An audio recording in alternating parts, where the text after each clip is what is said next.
Taking on the DOJ, Republican lawmakers are filing a measure within the next hour for a House vote to force the Justice Department to release all remaining documents on the Trump campaign probe. Congressman Jim Jordan is one of the lawmakers leading the charge, and he joins me now.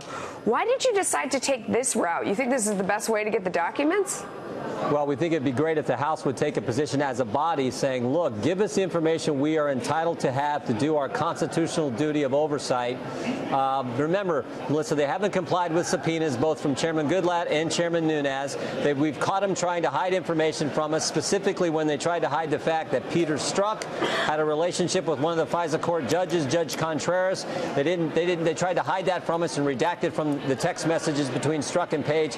And just yesterday, we learned, through the good reporting of Catherine Herridge, we learned that the DOJ threatened, Rod Rosenstein threatened staff members on the House Intelligence Committee. If that isn't a reason to take a position as a House and defend this institution, I don't know what is. But they haven't complied with subpoenas. I mean, isn't there, I could not comply with a subpoena. I mean, is there any kind of enforcement mechanism? Can't you do something about that?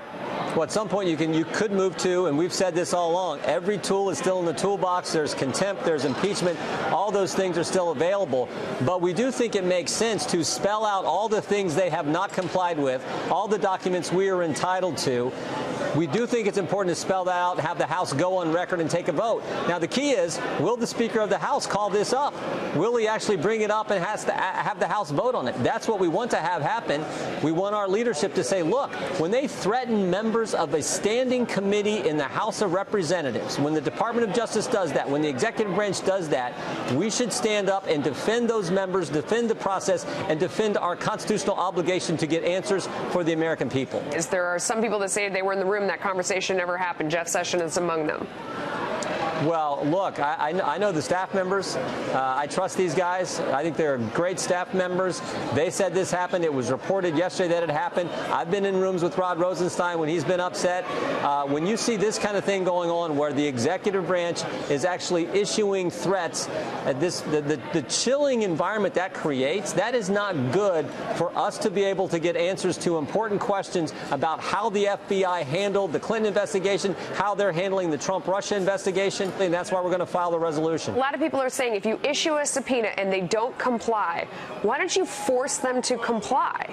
Yeah, I mean, we can force them to come in and testify. But look, they got to go get the documents and actually give them to us. We don't have access to them. They're over at the Department of Justice. That's where they have to do it. So we got to keep putting the pressure on in every possible way we can. We think this is the next step, but there are other steps we may have to take because, frankly, their track record is pretty bad. Do you find it ironic that Andrew McCabe is suing the FBI to get documents from the FBI as a former FBI official about himself that he now needs? What happened at the top levels of the FBI, I guess I don't find anything too astonishing now. I mean, James Comey's been fired. Deputy Director Andrew McCabe's fired. He lied 3 times under oath, according to the Inspector General. Not me, according to the Inspector General. He now faces a criminal referral. Jim Baker, former chief counsel, was demoted at the FBI. Lisa Page, FBI counsel, was demoted at the FBI. Peter Strzok, former deputy head of counterintelligence, was demoted and reassigned. So those are 5 of the key people who just happen to be, Melissa, the same folks who ran the Clinton investigation, who helped launch the Russian investigation. I find that interesting. Tell me another time in history where you've seen a federal agency where 5 of the top people have been fired, demoted, and reassigned. I don't know of any such example. We got to run. We'll watch your vote. Congressman Jim Jordan, thank you. Thank you.